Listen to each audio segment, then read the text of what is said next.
Hey, I'm Shudder curator Sam Zimmerman.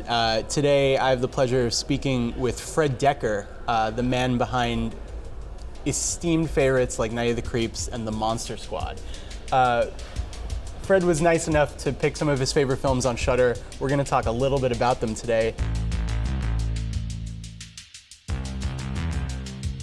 You do have these very bold picks, you know, I think starting with Assault on Precinct 13. When did you see it and what compels you about it? Well, I actually caught up with it relatively late. I was a fan of John's from mostly his horror films, and in a strange way, I think I actually prefer his urban westerns.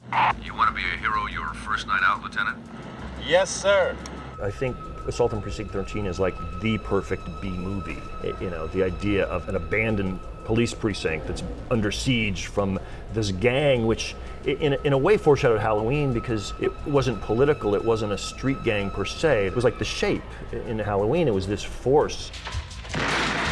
You know, action movies now are all about what's the bigger and better action sequence. And in those days, you could still have it be small and be a thriller and be about character and attitude. And that movie has those in spades. You think you real fancy, don't you? I have moments. Another film with incredible characters is American Werewolf in London. It's a full moon. Beware the moon and stick to the road. Oops.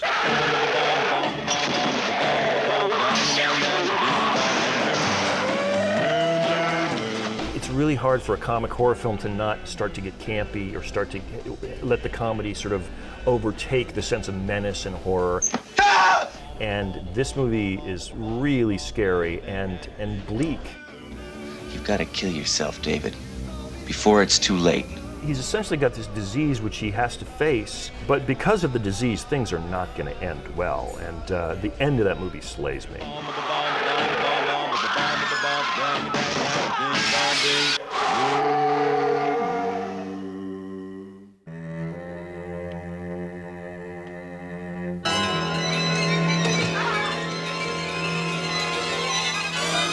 You were behind House.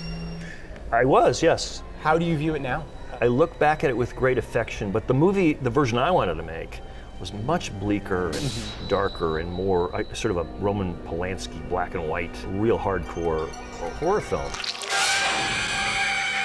Friend Ethan Wiley, who I went to college with, he said, well, can I take a crack at it? So the script is completely Ethan's, and he's a very funny guy, very wry sense of humor, and I think he brought to it that kind of Mad Magazine craziness that it has. Sandy.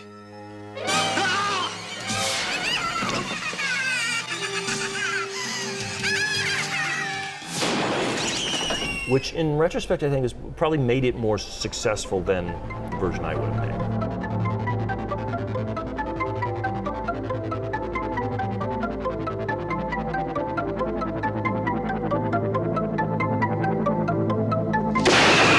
Day of the Dead's fascinating. Well, first of all, it's not only my favorite zombie picture, I think it's my favorite end of the world picture because it feels real. It feels like this is how the world is going to end. A bunch of people terrified, you know, shirking from the threat and arguing among themselves. That just seems to ring true to me. Look here, woman. I'm short on manpower. I won't have you going around doping up any of my men without orders from me. Is that clear? Yes, sir. Fuck you, sir.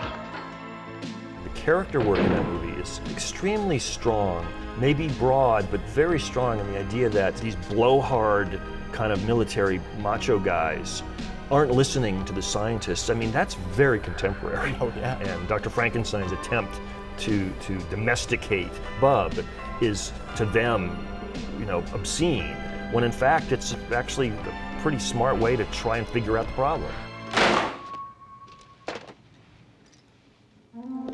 Return a salute and see what he does. You want me to salute that pile of walking pus? Thank you, Fred, for taking the time, for talking about your picks. You can watch all of Fred's picks on Shudder right now. Thanks, man. Thank you.